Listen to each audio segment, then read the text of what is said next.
Basically, there are three ways to approach our life situations.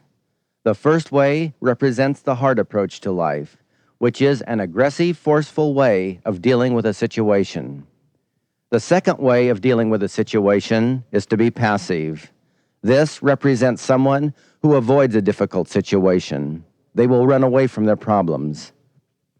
The third approach is to blend with a situation and work in harmony with it. These three approaches to life represent an attitude, a way of being that all of us use to deal with our life situations. First, we will examine the hard approach to life. The hard approach represents someone who is competitive, aggressive, and forceful when they have to deal with a problem. If someone says something to them that they disagree with, they would become overbearing, competitive, and would try to win with their point of view. They would use force in a physical or mental way. This hard approach to life might be effective once in a while, but it will get us into trouble. What if our competitor is physically stronger than we are, or what if we are wrong when we argue with him? Because of our hard approach, our defeat would be unpleasant. And because of our competitive hard approach, we are limiting our relationship.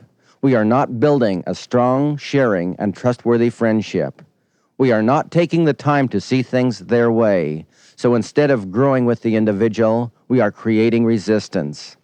With a combative attitude, we can be right and get our way, but we have lost goodwill because the other person will feel uncomfortable about us. With the hard approach, we can get our way and win over the other person, but we will lose trust, respect, and harmony. So the hard approach to life is limited and causes problems. Now, let's examine the soft approach to life.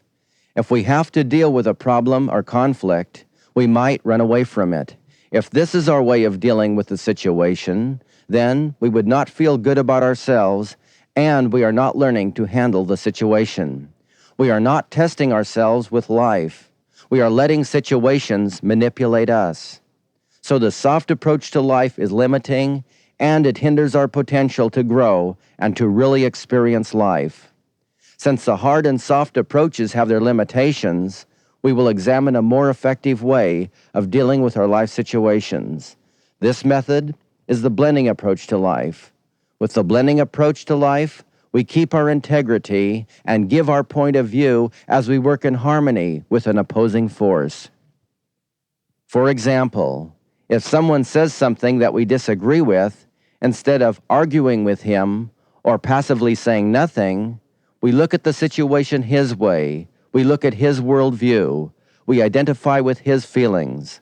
By being open and receptive to his point of view and to the uniqueness of the individual in the situation, we are establishing closer ties. We eliminate rigidity, resistance, and the danger of being misinformed.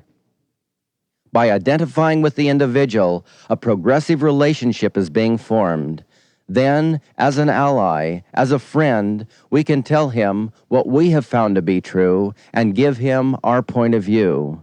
With this sharing of our views and taking the time to understand the position of the other person, we then have a special way of looking at the situation. So in order to have good relationships, the goal is not to compete, but to build a mutual view and try to form an agreement.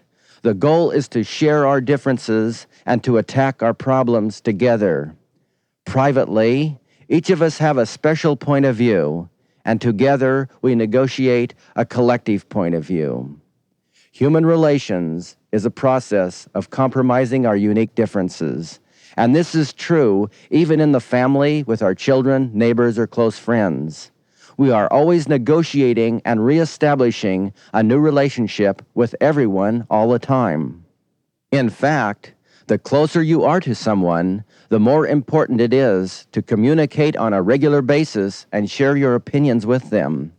So blending our personal views with the thoughts of others is the best way to deal with people. By blending our views with theirs, we are using the soft polarity effectively because we are using it to listen and learn and not to avoid people or run away from our problems. And we are using the hard polarity effectively because we are sharing our point of view with the individual in order to help him rather than use aggression and challenge him. By blending, we are not overreacting by being too hard, nor are we underreacting by being too weak. We are balancing both the hard and soft polarities, and because of this, we are creating harmony with events and people. Because we have blended, our potential is unlimited, and our potentials have been multiplied. Then, even if we are wrong, we are respected. We will not be embarrassed, and our self-worth has not been taken away. It's very important to be aware of our soft and hard polarities because they can be used to help us evaluate ourselves and others. They can be used to predict faulty behavior in advance. For example, the individual who is negative aggressive and has a sarcastic attitude will increase their hard approach to life over a period of time. They will automatically become more resistant and challenging. The individual who practices the soft polarity and is timid or shy will become more helpless and more easily victimized. We become what we practice. So the best time to stop aggressive negative thinking or shyness is when it starts. It's wise to balance our soft and hard polarities before they become a major problem.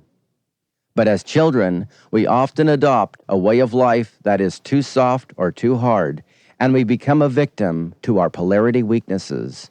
For example, parents often encourage or allow their children to be sarcastic and witty because at a young age, these characteristics are funny or entertaining. But with practice and time, the sarcasm increases and the wittiness improves, and the child is then using the hard approach to life. Then after several years of practice, they deal with life in a hard way without realizing what they are doing.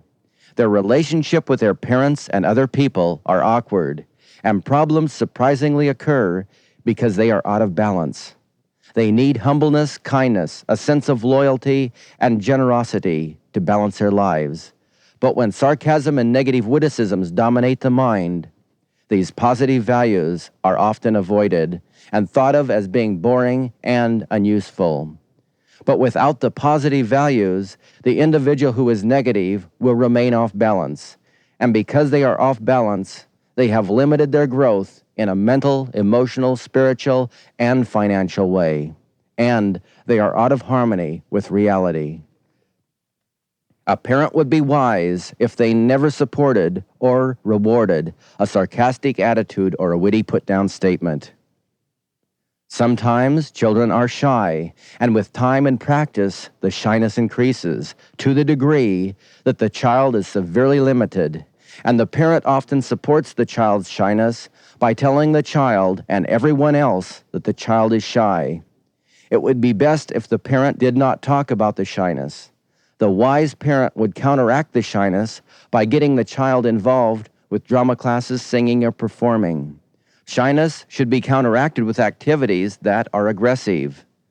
People who are shy might need aggressive activities on a regular basis.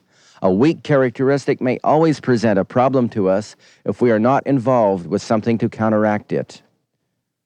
So in your life, it's important to recognize your weaknesses and strengths, then balance your weaknesses by focusing your attention upon the positive qualities of the opposite polarity.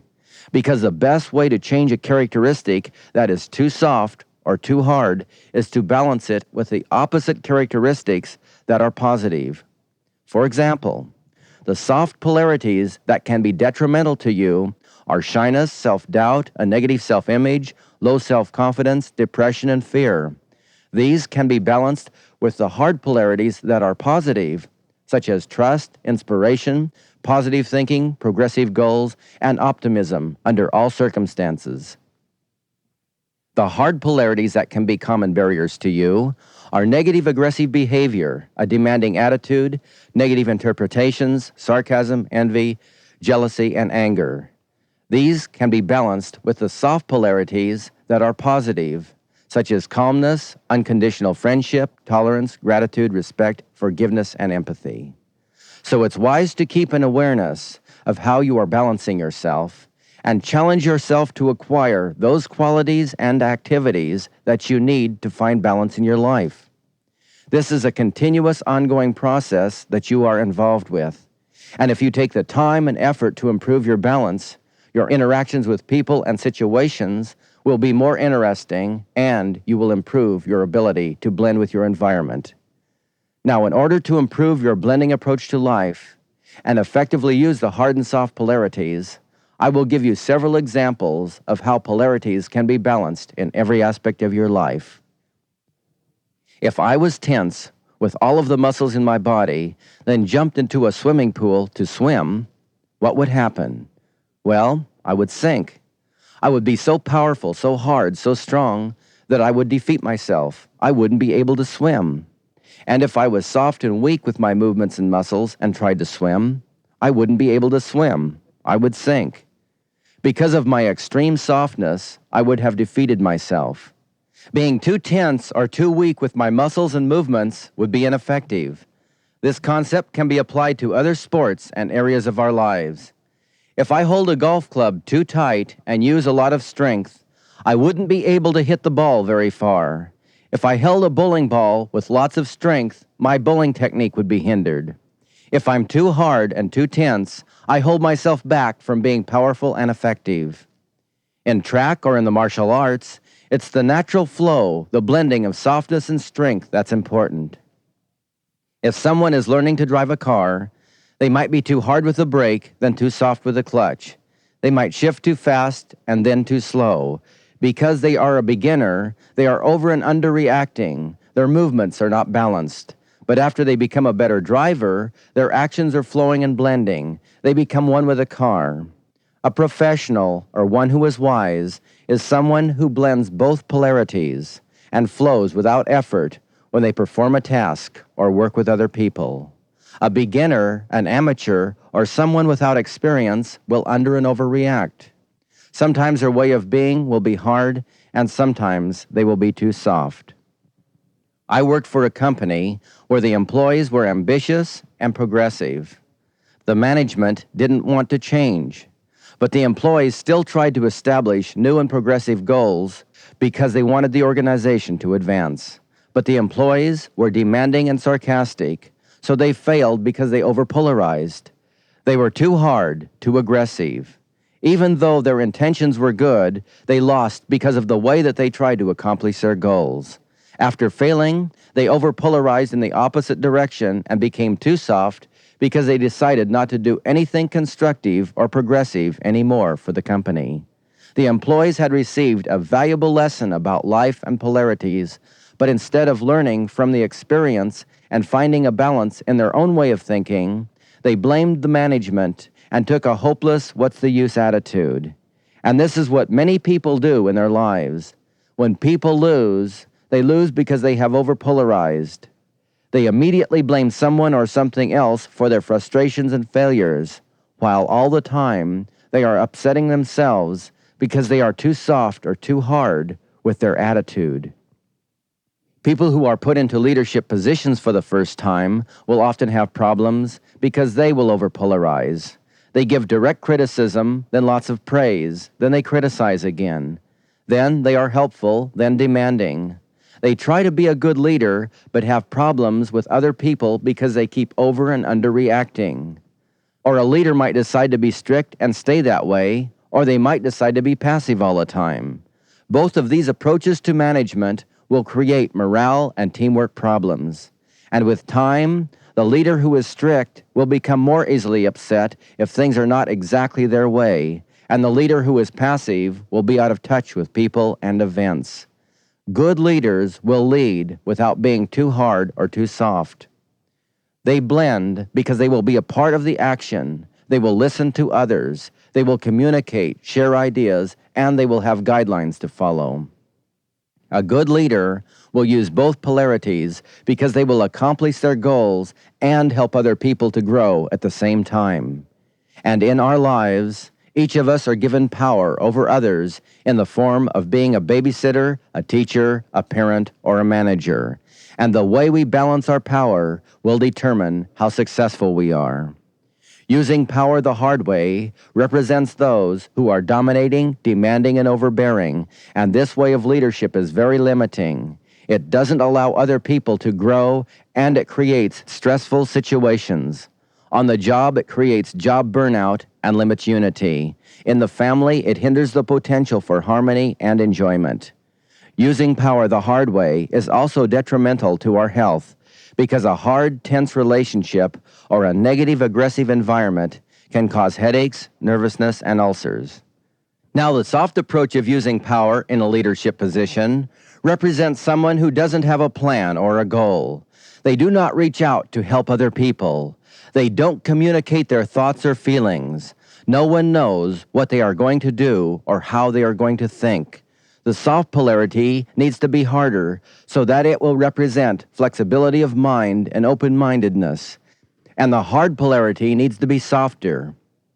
Instead of being dominating, overbearing, and demanding, the hard polarity could represent trust, consistency, and a supportive attitude.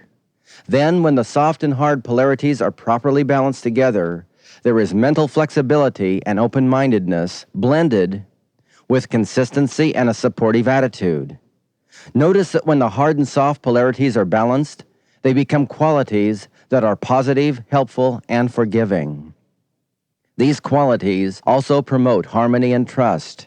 You have also multiplied your potential because you are using both the soft and hard polarities effectively. Harmony and balance are lost with shyness, self-doubt, and lack of involvement. Harmony and balance are also lost with egotism, aggression, and a closed mind. Only with the positive qualities of open-mindedness, trust, and empathy can we achieve balance. Only with these qualities of balance can we have a balanced frame of mind and continually make decisions that are inspirational and effective. Only with this kind of balance can we really be successful parents, teachers, or managers. So as you grow in power, grow in sensitivity. As you grow in power, serve others. As you grow in power, be fair, patient, and help the other person to win. Take an I win, you win approach. Be purposeful, be merciful, be a peacemaker, listen to others, communicate, and be tolerant.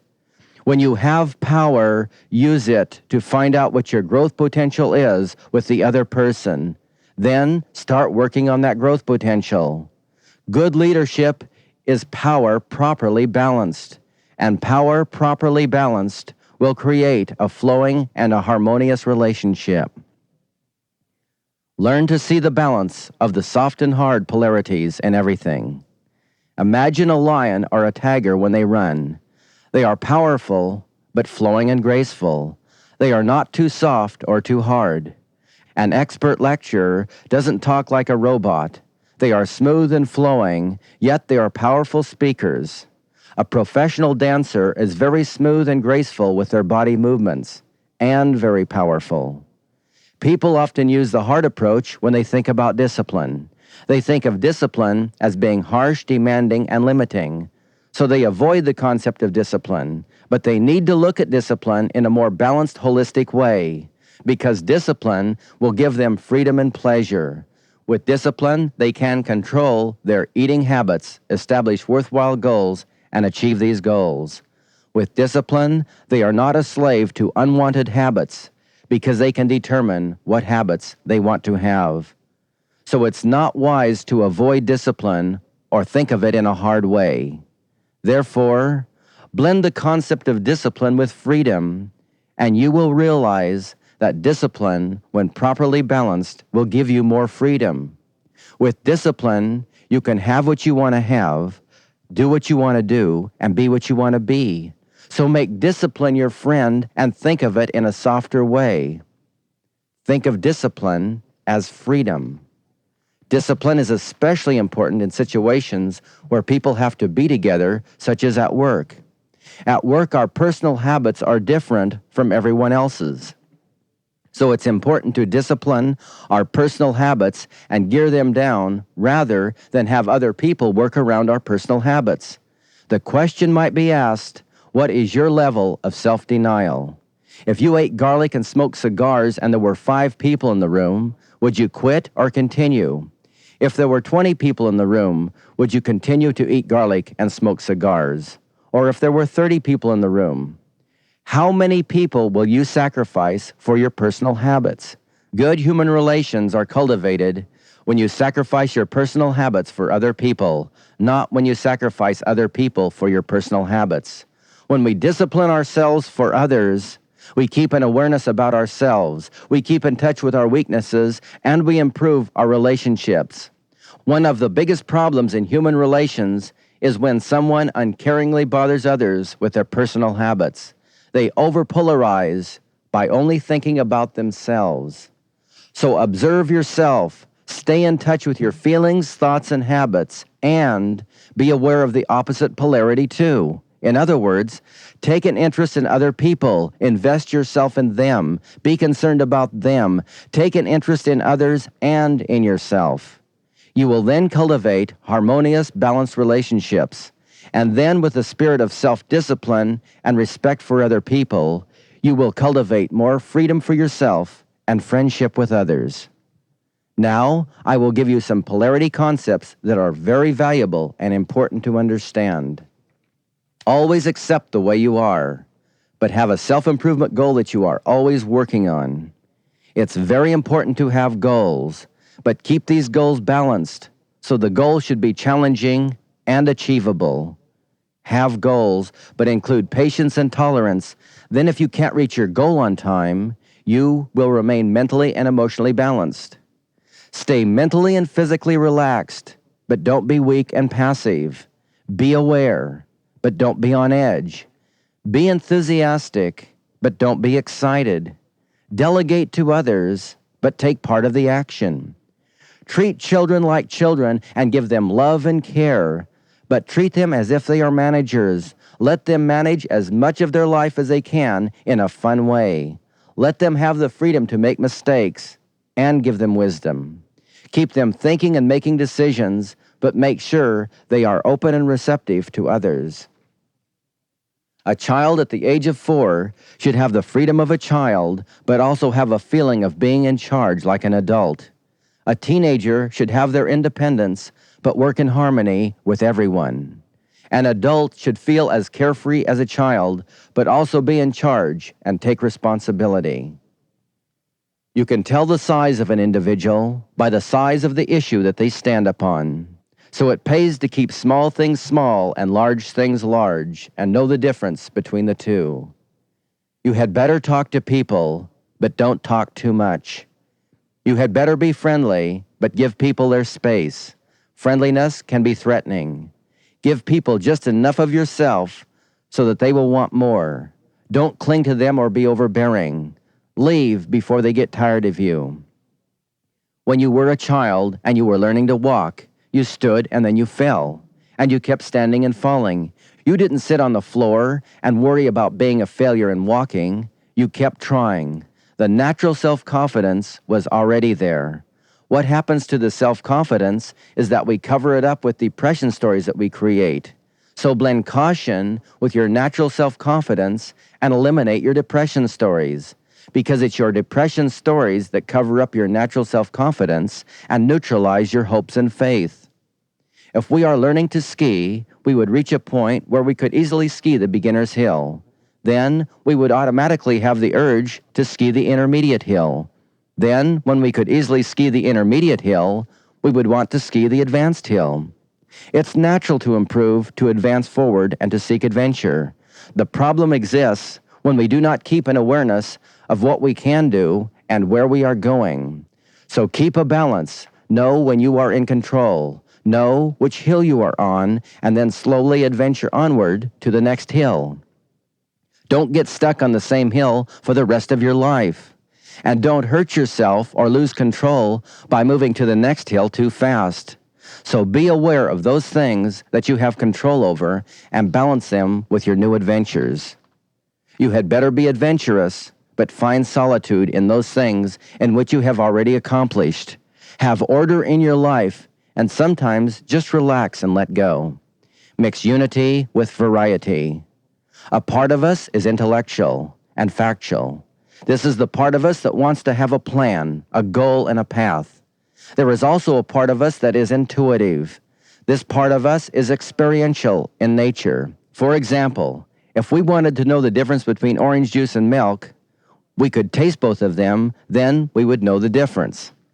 It's the intuitive part of us that we would use so that we could really learn the difference between milk and orange juice. And it's this intuitive part of ourselves that we can grasp a unique feeling for each person, place, or thing. With the intellectual aspect of ourselves, we might study how to ride a bike or play golf, but we couldn't effectively perform these skills without the experience. So be analytical and also learn from experiencing each moment. Take an interest in external achievements, but also improve yourself.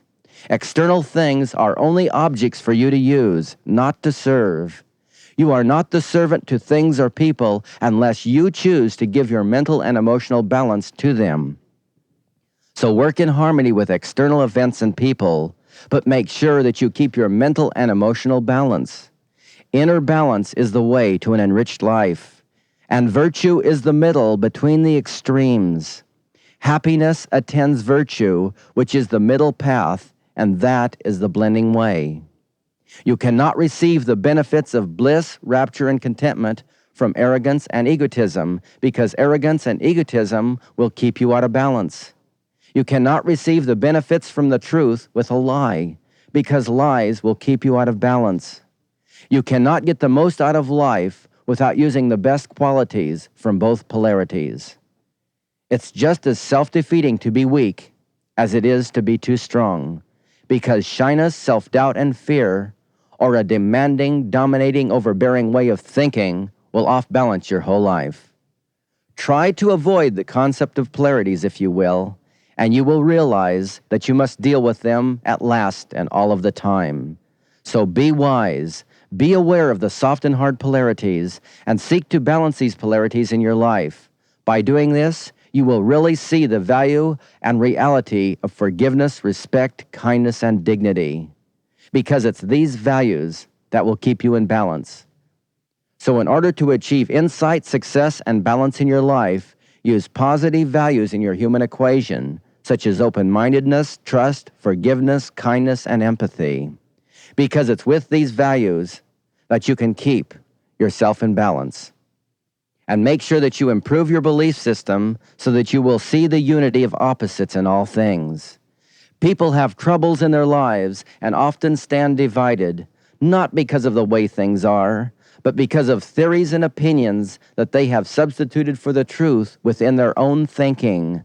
They have lost their balance because of their belief system.